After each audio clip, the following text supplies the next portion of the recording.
Mula pa noong tayo ay mga bata ay itinuro na sa atin ang kahalagahan ng pagkikinig at pagsunod sa ating mga nakatatanda at para sa marami.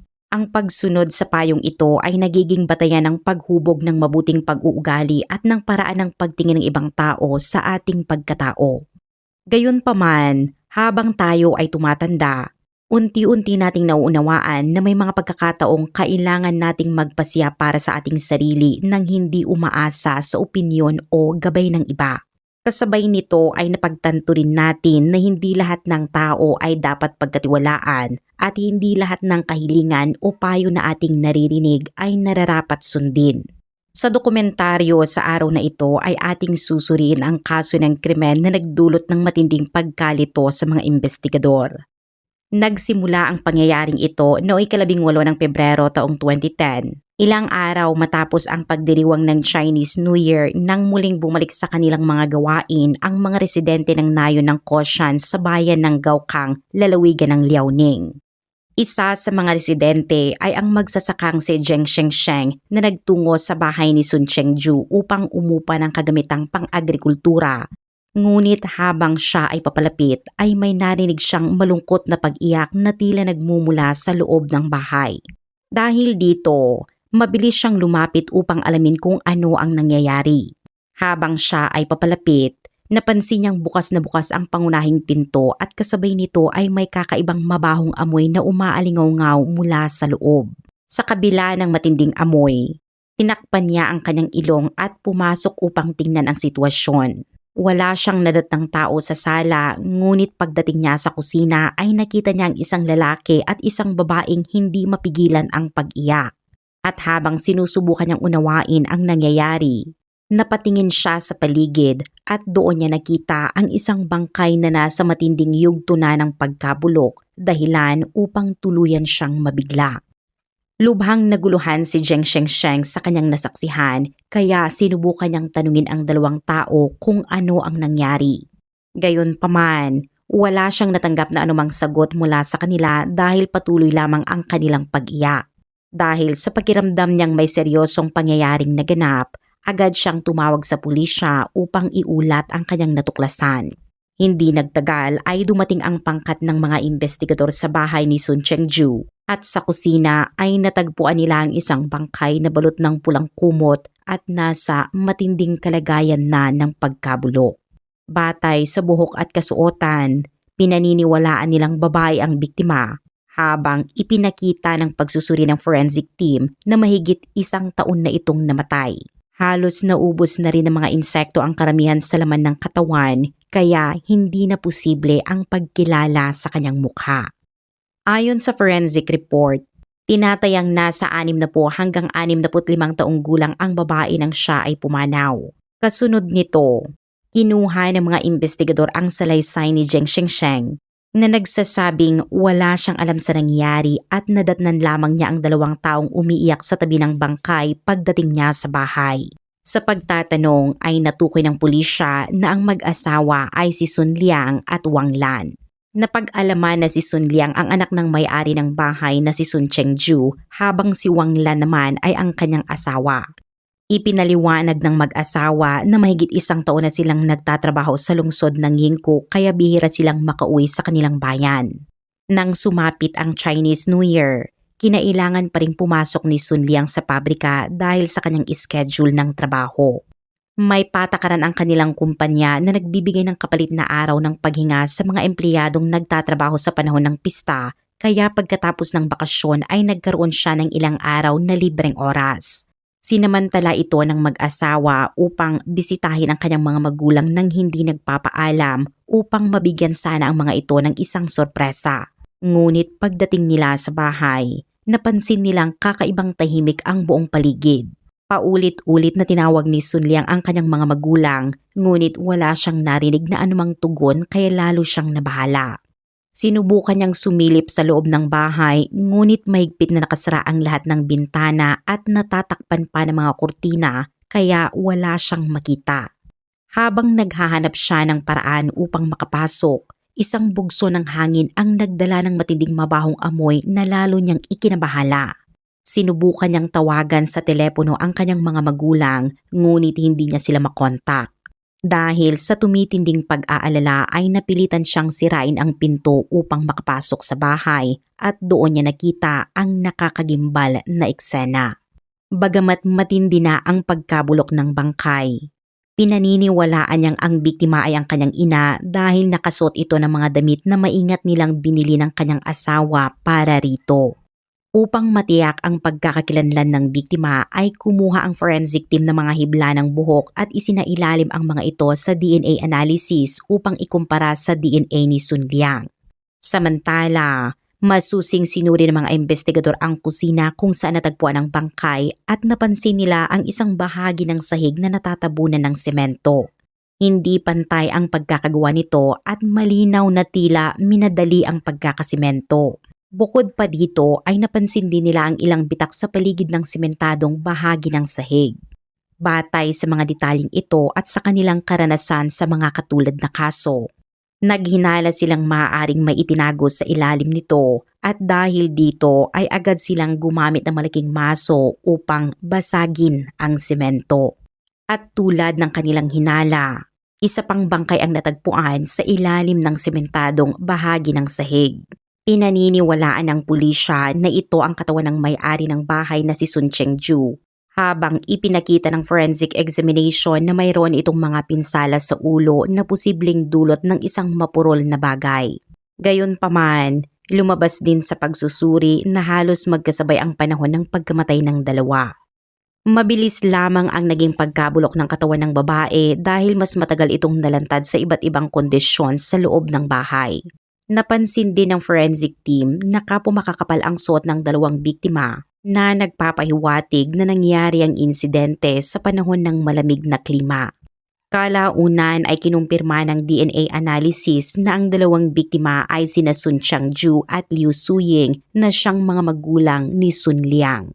Batay sa pagsusuri ng forensic pathologist, kapwa nasawi ang dalawang biktima dahil sa mechanical asphyxiation o pagsakal. Bagamat may mga sugat sa ulo ni Sun Changju, ang ama, ipinaliwanag ng mga espesyalista na hindi sapat ang tindi ng mga iyon upang maging direktang sanhi ng kanyang pagkamatay. Dahil dito, naging malinaw sa mga investigador na ang pangunahing dahilan ng kanilang pagpanaw ay hindi ang mga pinsala sa kanilang ulo.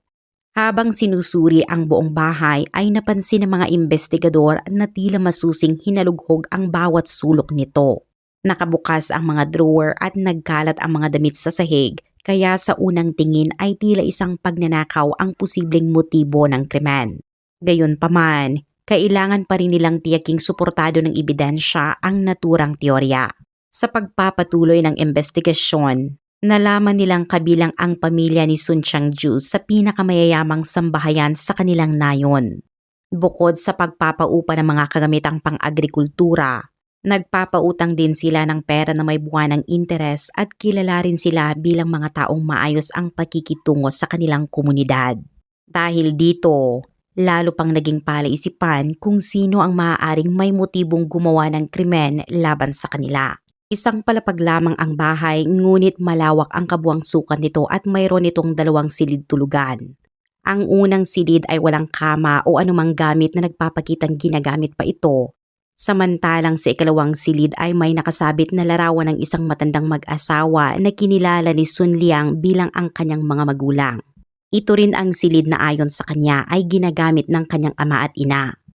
Sa ibabaw ng kama ay may ilang nakarolyong papel na ginagamit bilang Chinese New Year couplets at 2 sa mga ito ang nahulog sa sahig kung saan ang isa ay tila nayupi. Batay sa mga obserbasyong ito, pinaniniwalaan ng pulisya na naganap ang krimen bago pa man sumapit ang Lunar New Year noong 2009. Ayon sa kanilang kaalaman, karaniwang nagsisimulang magsabit ng mga couplet pagsapit ng ika-23 araw ng huling buwan sa lunar calendar. Kaya ilang araw bago iyon ay naghahanda na ang mga pamilya. Matapos nilang siyasatin ang buong bahay, wala silang natagpuang anumang bagay na maaaring ginamit sa krimen. Wala ring bakod o tarangkahan ang bahay ni Sun Changju at iilan lamang ang mga kabahay sa paligid Habang sinabi ni Sun Liang na nang dumating siya ay hindi nakakandado ang pinto at wala rin itong palatandaan ng sapilitang pagbubukas. Dahil dito, isinasaalang-alang ng mga investigador ang posibilidad na nakapasok ang salarin sa oras na nakabukas ang bahay o kaya naman ay isang taong kilala at kusang pinatuloy ng mga biktima. Sa pananaw ng mga investigador, maaaring sinamantala ng salarin ang kawalan ng pag-iingat ng mga biktima bago isinagawa ang pag-atake. Pagkatapos ng insidente, pinaniniwalaan nilang maingat itong isinara ang lahat ng bintana, hinila ang mga kurtina, isinara ang pangunahing pinto at saka umalis sa lugar. Gayunpaman, nanatiling palaisipan sa kanila kung paano nanatili sa loob ng bahay ang dalawang bangkay ng napakahabang panahon nang hindi agad napapansin ng mga kapitbahay. Nang tanungin ang mga residente sa paligid, sinabi nilang paminsan-minsan ay naamoy nila ang matinding baho mula sa direksyon ng bahay. Gayunpaman, inakala lamang nilang nagmumula iyon sa kalapit na tambakan ng basura kaya hindi na nila ito pinagtuunan ng pansin. Dahil halos isang taon nang walang nakatira sa bahay, makapal na ang alikabok sa bawat sulok at naging napakahirap ang makahanap ng anumang fingerprint o bakas ng paa na maaaring makatulong sa investigasyon.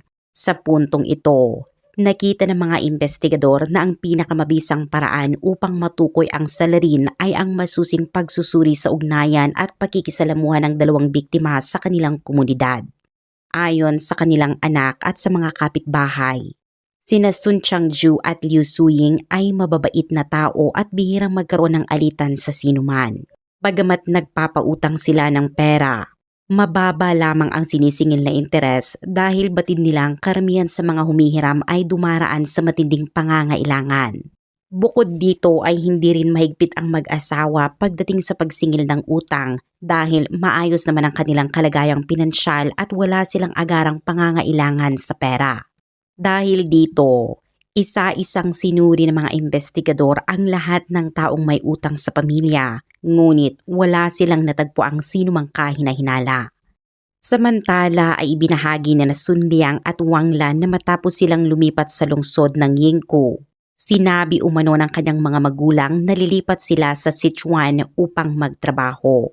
Noong una ay nagtaka si Sun Liang sa naging desisyon ng kanyang mga magulang dahil sa kanilang edad at sa katotohanang sapat ang kanilang ipon upang hindi na kailangang maghanap pa ng trabaho.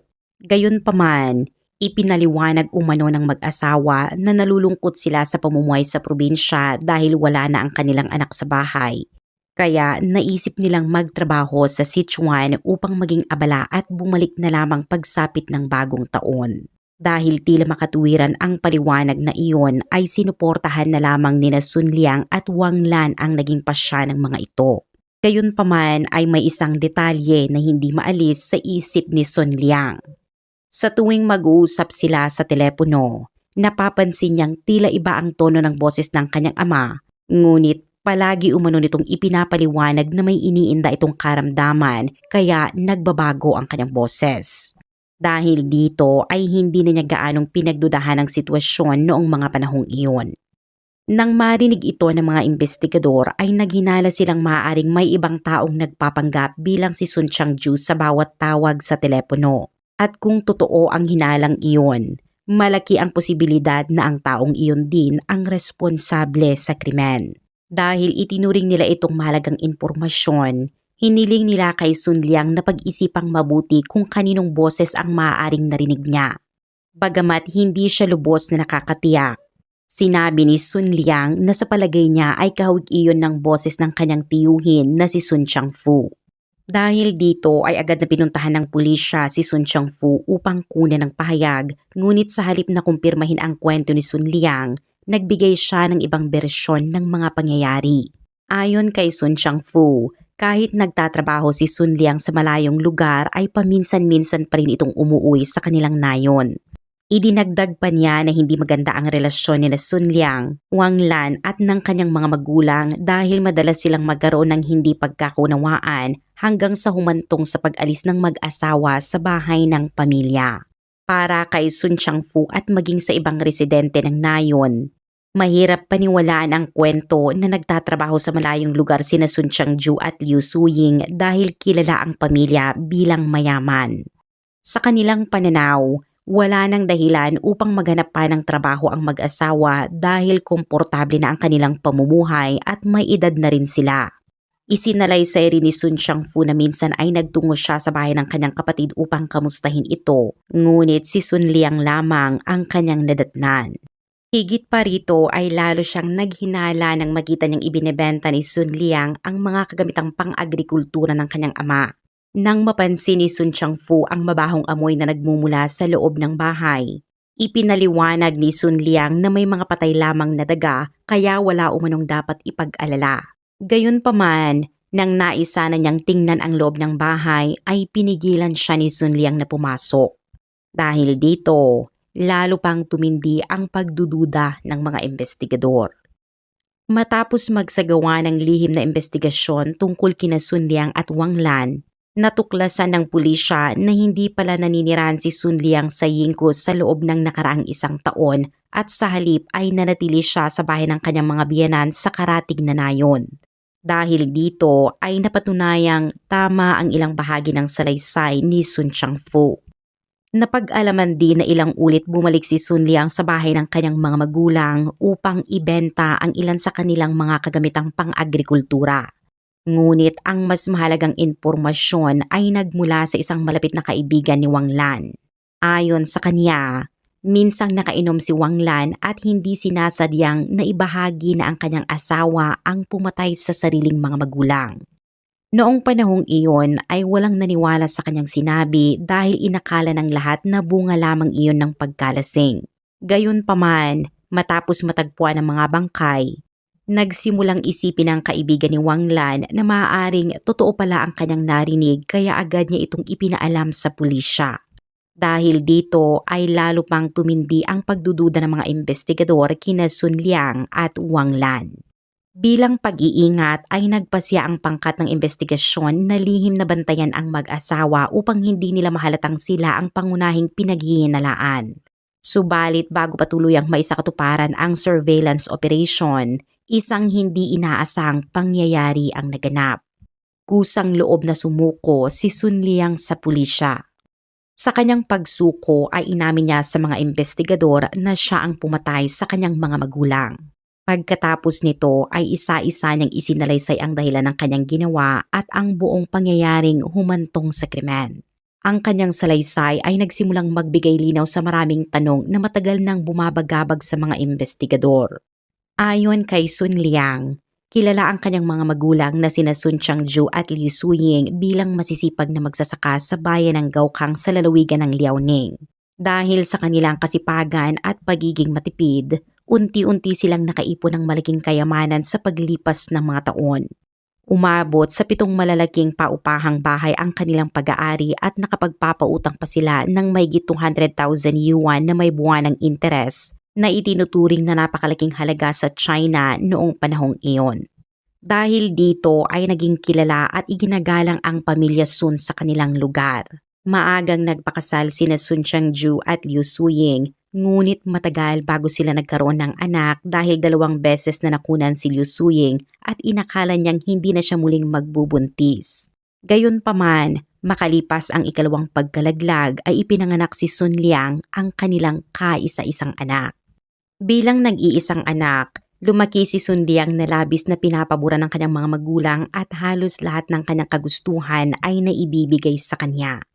Hindi siya halos pinapagalitan sa kanyang mga pagkakamali at sa halip ay palaging inaayos ng kanyang mga magulang ang anumang problemang kanyang kinakaharap, dahilan upang masanay siyang umasa sa kanila at maniwalang kayang lutasin ng pera ang halos lahat ng bagay.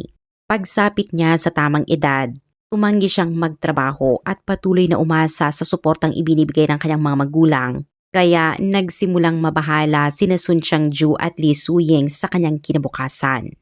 Sa pag-asang magiging responsable si Sun Liang kapag nagkaroon ng sariling pamilya, hinikayat nila itong humanap ng mapapangasawa.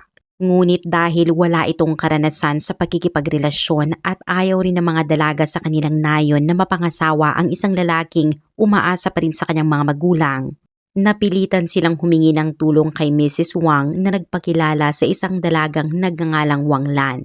Inilarawan niya si Wang Lan bilang isang maganda, mabait at masunuring babae, kaya agad na inayos ang kanilang pagkikita. Sa unang pagkikita pa lamang ay nabighani na si Sun Liang sa kagandahan ni Wang Lan. Samantalang nagkaroon din ng magandang impresyon si Wang Lan sa tila simple at mabait na binata. Lumaki si Wang Lan sa isang magulong pamilya at inakala niyang ang pagpapakasal kay Sun Liang ay magbibigay sa kanya ng mas tahimik na buhay. Kaya hindi nagtagal ay nagsimula ng pag-usapan ng dalawang pamilya ang kanilang kasal. Noong Marso ng taong 2002, ikinasal sina Sun Liang at Wang Lan at naniwala sina Sun Changju at Li Suying na sa wakas ay magbabago na ang kanilang anak at magkakaroon ng mas maayos na kinabukasan ang kanilang pamilya. Sa unang mga araw ng kanilang pagsasama, mabilis na nakuha ni Wang Lan ang loob ng kanyang mga biyenan dahil sa kanyang masayahing ugali. Ngunit hindi nagtagal ay nagsimula siyang magbago at madalas nang sumagot sa mga ito habang nagiging malamig din ang kanyang pakikitungo kay Sun Liang.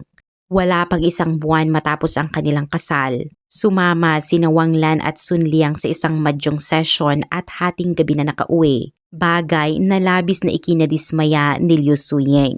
Mula noon ay nagsimula siyang maghinala sa tunay na ugali ng kanyang manugang at nagsagawa ng sariling pagsisiyasat. Doon niya natuklasang nalinlang pala sila dahil si Wang Lan ay kilala sa kanilang nayon bilang mahilig magsugal, manigarilyo at makihalubilo sa mga taong may masasamang reputasyon, habang lumabas ding pinaganda lamang ng kanyang pamilya at ng matchmaker ang kanyang imahe upang matuloy ang kasal.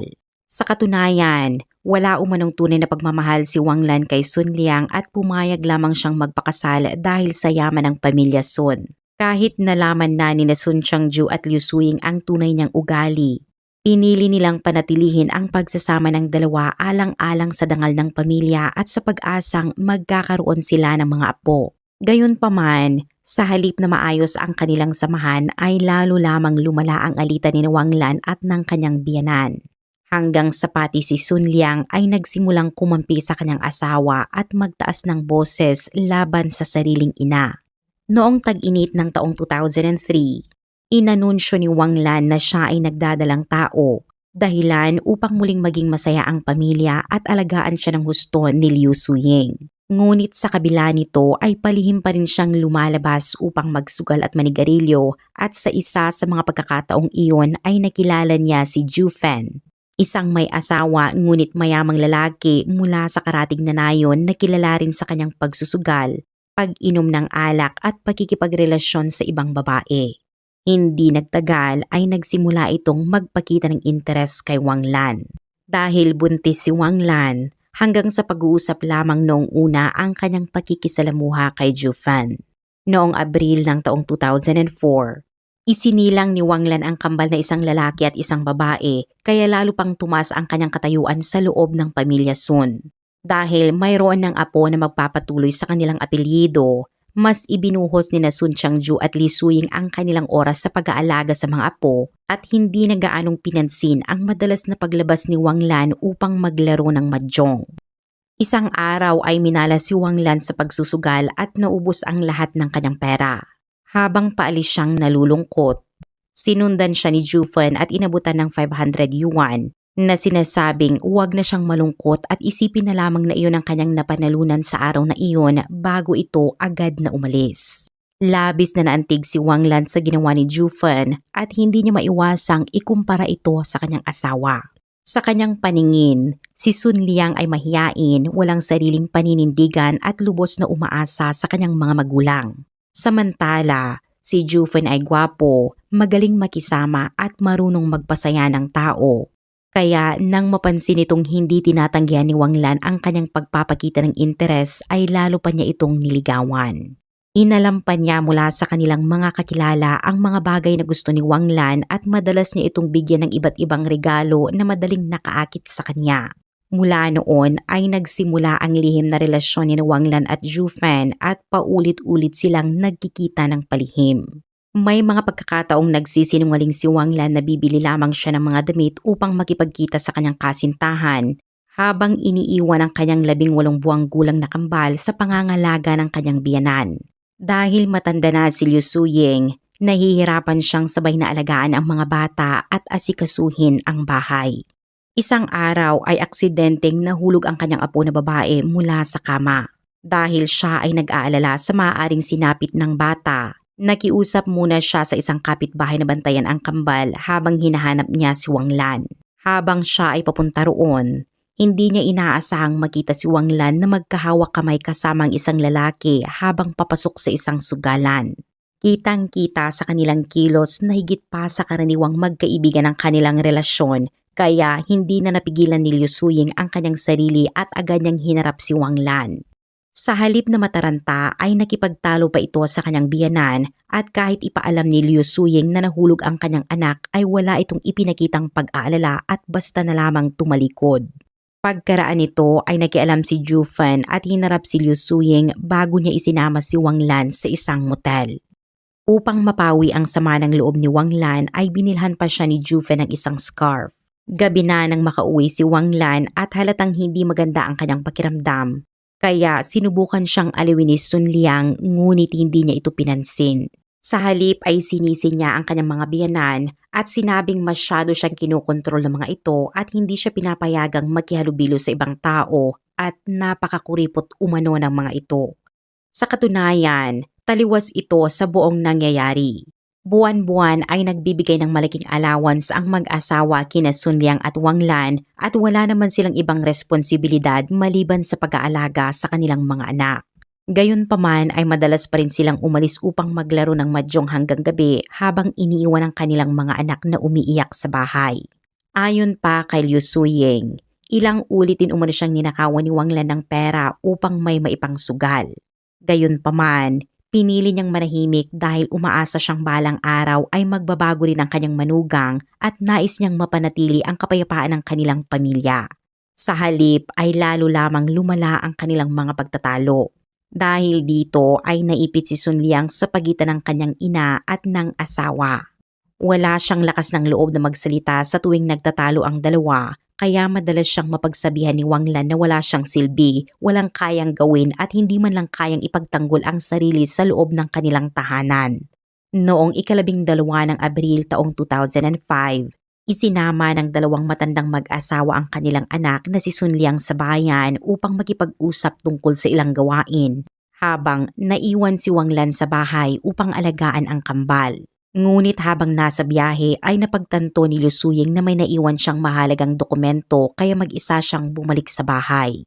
Pagpasok niya roon ay nabigla siyang makita si Wang Lan na kasama ang isa pang lalaki sa kanilang silid.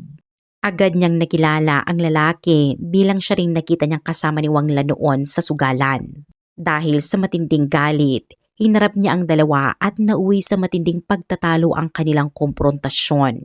Hindi nagtagal ay nauwi ito sa pisikal na away at kapwa sila nagtamo ng mga sugat sa mukha. Dahil sa kanyang katandaan, hindi na kayang sabayan ni Liu Suying ang lakas ng kanyang manugang at nagtamo siya ng ilang pinsala. Kalaunan ay huminto rin si Wang Lan, lumuhod at umiiyak na humihingi ng tawad habang nakikiusap na huwag ipaalam ang nangyari kay Sun Changju at kay Sun Liang. Sa kabila ng kanyang galit, pinili ni Liu Suying na ilihim ang insidente alang-alang sa kanyang mga apo upang hindi sila lumaging wala ang kanilang ina. Matapos ang pangyayaring iyon ay naging mas maingat si Wang Lan at pansamantalang iniiwasan si Ju Fan. Gayunpaman, mas lalo naman siyang binabantayan ni Liu Suying, bagay na lalong ikinagalit niya. Dahil dito, ibinuhos niya ang kanyang sama ng loob kay Sun Liang at maging ang simpleng paglapit nito sa kanya ay kanyang tinatanggihan. Alam ni Wang Lan ang kahinaan ng kanyang asawa kaya ito ay sinamantalan niya. Sinabi niya rito na hindi na kailanman magkakasundo ang kanyang ina at siya at idinagdag na kung papatayin nito ang kanyang ina ay magiging mabuti siyang asawa. Ngunit kung hindi ay iiwan niya ito at isasama ang kanilang mga anak. Matapos sabihin iyon ay umiyak siya habang tinatakpan ang kanyang mukha. Noong una ay inakala lamang ni Sun Liang na dala ng galit ang mga salitang iyon. Gayunpaman, habang patuloy silang naninirahan sa iisang bahay ay lalo pang lumala ang alitan ng dalawang babae. Naipit si Sun Liang sa pagitan ng kanyang mapagmahal na ina at ng kanyang magandang asawa at pakiramdam niya ay wala siyang magawa. Upang makaiwas sa nakapipinsalang sitwasyon sa kanilang tahanan, iniwan nilang mag-asawa ang kanilang mga anak sa pangangalaga ng kanyang mga magulang at lumipat sa Yingkou upang maghanap ng trabaho. Nagrenta sila ng isang maliit na bahay kung saan nagsimulang magtrabaho si Sun Liang sa isang pabrika na kumikita ng 80 yuan bawat araw. Habang si Wang Lan naman ay nanatili sa bahay at tila naging mas maayos ang kanilang pagsasama. Subalit hindi nagtagal ay bumalik si Wang Lan sa dati niyang mga bisyo. Palihim siyang nakikipaglaro ng mahjong sa kanilang mga bagong kapitbahay. At sa tuwing nauubos ang kanyang pera ay humihingi siya ng panibagong pera kay Sun Liang na naging dahilan ng madalas nilang pagtatalo. Noong ika-5 ng Enero taong 2009, habang papalapit ang Lunar New Year, nagbakasyon si Sun Liang sa kanyang trabaho at isinama si Wang Lan pauwi sa Liaoning upang bisitahin ang kanyang mga magulang at mga anak.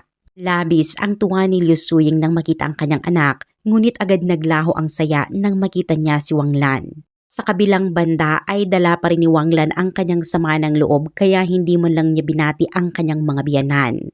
Kinagabihan ay muli niyang sinabi kay Sun Liang ang kanyang ultimatum na kailangan itong pumili sa pagitan ng pagpatay sa matandang mag-asawa o paghiwalay nilang dalawa. Muli itong binaliwala ni Sun Liang at inisip na bunga lamang iyon ng galit ng kanyang asawa. Ngunit kinaumagahan, muling sumiklab ang isa pang matinding pagtatalo ni Wang Lan at Liu Suying. At habang pinapanood niya ang dalawang pinakamahalagang babae sa kanyang buhay na nag-aaway ay lalo siyang nawalan ng lakas ng loob na mamagitan. Sa kasamaang palad, dahil sa kanyang kahinaan ng loob at kawalan ng matibay na paninindigan, hindi nagawa ni Sun Liang na mamagitan. Noong ika-17 ng Enero taong 2009, nagtungo sa bayan sina Sun Liang at ang kanyang ama na si Sun Changju at habang wala sila ay napansin ni Liu Suying na medyo lantad ang kasuotan ni Wang Lan kaya pinagsabihan niya ito. Ayon sa kanyang sinabi ay hindi naangkop ang paraan ng pananamit ni Wang Lan at tila naghahanap lamang ito ng atensyon ng ibang lalaki. Kaya bagamat labis na nagalit si Wang Lan ay kinagat na lamang niya ang kanyang labi at nanatiling tahimik. Pagbalik ni Sun Liang sa bahay, muli siyang binantaan ni Wang Lan na kapag hindi niya inaksyonan ang kanyang mga magulang, aalis ito kasama ang kanilang mga anak at hindi na sila muling magkikita. Upang ipakitang seryoso siya ay ilang ulit pa niyang inihampas ang kanyang ulo sa dingding dahilan upang mapagtanto ni Sun Liang na hindi lamang iyon bugso ng damdamin kundi isang tunay na ultimatum. Magdamag na nag-alinlangan si Sun Liang habang iniisip ang posibilidad na mawala sa kanya ang kanyang asawa at mga anak. Kinabukasan, ika-18 ng Enero taong 2009, nang umalis si Sun Changju kasama ang kanyang apo, sinabi ni Wang Lan na iyon na ang tamang pagkakataon kaya tahimik na nagtungo si Sun Liang sa silid ng kanyang ina. Nadatnan niya si Liu Suying na naghahanda ng mga New Year couplets para sa nalalapit na Lunar New Year at saglit niyang naalala ang pagmamahal at mga sakripisyong ibinigay sa kanya ng kanyang mga magulang mula pagkabata. Napuno ng luha ang kanyang mga mata ngunit tahimik siyang tinitigan ni Wang Lan bilang hudyat na gawin na ang kanyang hinihingi. Dahil sa takot na mawala ng asawa at mga anak, pinunasan ni Sun Liang ang kanyang mga luha at tuluyang nagpasya. Sa kanyang isipan, ang kanyang pamilya na lamang ang mahalaga at nagsimula siyang ituring ang sariling mga magulang bilang hadlang sa kanyang kaligayahan. Dahilan upang isagawan niya ang krimeng matagal nang ipinipilit sa kanya ni Wang Lan. Batay sa kanyang salaysay sa pulisya, una niyang sinubukang kitilin ang buhay ng kanyang ina gamit ang kanyang mga kamay at nang mapansin niya ang isang TV cable sa mesa ay iyon ang kanyang ginamit. Bagamat sinubukan ni Liu Suying na lumaban at ipagtanggol ang sarili, hindi na niya kayang tapatan ang lakas ng kanyang anak dahil halos 60 taong gulang na siya noon. Sa kanyang mga huling sandali, wala na umano siyang nagawa kundi titigan ang sariling anak habang unti-unting nawawala ang kanyang buhay. Ilang sandali lamang matapos ang pangyayaring iyon ay nakabalik sa bahay si Sun Changju kasama ang kanyang mga apo. Ayon pa sa salaysay ni Sun Liang, mabilis siyang kumuha ng bakal na pamalo mula sa kusina at nagtago sa likod ng pinto. Pagpasok ng kanyang ama sa bahay ay inatake niya ito, dahilan upang mawalan ito ng malay. At dahil nag-aalala silang maaari pa itong mabuhay ay muli nilang isinagawa ang isa pang pag-atake hanggang sa tuluyan itong mawalan ng buhay. Matapos ang insidente, nag-usap sina Sun Liang at Wang Lan kung paano nila itatago ang mga labi ng dalawang biktima. Matapos magpasya ay lumabas si Sun Liang upang kumuha ng malaking maso at binasag ang bahagi ng sahig bago naghukay ng butas gamit ang piko. Matapos ang paghukay ay inilagay niya roon ang katawan ng kanyang ama.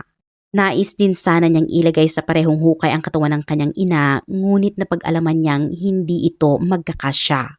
Dahil dito ay binalot niya ito ng kumot at inilipat sa kusina. Ayon sa kanyang salaysay, habang ginagawa niya ito ay napansin niyang nakadilat pa rin ang mga mata ng kanyang ina, bagay na labis na nagdulot ng takot sa kanya. Pagkatapos ng krimen, hinalugog ni Sun Liang at Wang Lan ang bahay, kinuha ang lahat ng mahalagang gamit at umalis patungo sa bahay ng mga magulang ni Wang Lan. Kinaumagahan, nang hanapin ng kanilang mga anak ang kanilang mga lolo at lola, nagsinungaling si Wang Lan na umalis ang mga ito upang magtrabaho sa malayong lugar at naniwala naman ang mga bata. Habang tumatagal ay nagsimulang makaramdam ng matinding pagsisisi si Sun Liang, ngunit nanaig pa rin ang kanyang takot. Bagamat binalak niyang ilipat ang mga labi sa ibang lugar ay hindi niya ito magawa dahil sa tuwing babalik siya sa bahay ay muli niyang naaalala ang huling anyo ng kanyang ina. Matapos ang Lunar New Year ay hindi na muling bumalik ang mag-asawa sa bahay ng mga biktima. Sa halip ay ipinagbili nila ang mga inaning palay at maging ang 3 gulong na sasakyang pang-agrikultura ng pamilya Sun. Bagay na ipinagtaka ng mga taga-Nayon dahil inaasahan nilang babalik pa sina Sun Changju at Liu Suying upang ipagpatuloy ang kanilang pagsasaka. Ipinaliwanag naman ni Sun Liang sa mga taga-Nayon na hindi na umano magsasaka ang kanyang mga magulang dahil naninirahan na ang mga ito sa ibang lugar, kaya ipinagbili niya ang kanilang sasakyang pang-agrikultura. Bagamat siya ay may paliwanag, marami pa rin ang nagdududa sa kanyang sinabi.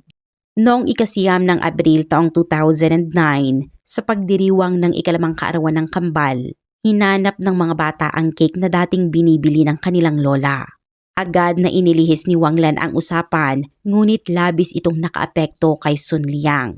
Lumabas siya ng bahay, hindi napigilang umiyak at habang inaalala ang pagmamahal at mga sakripisyo ng kanyang mga magulang ay labis siyang binalot ng pagsisisi.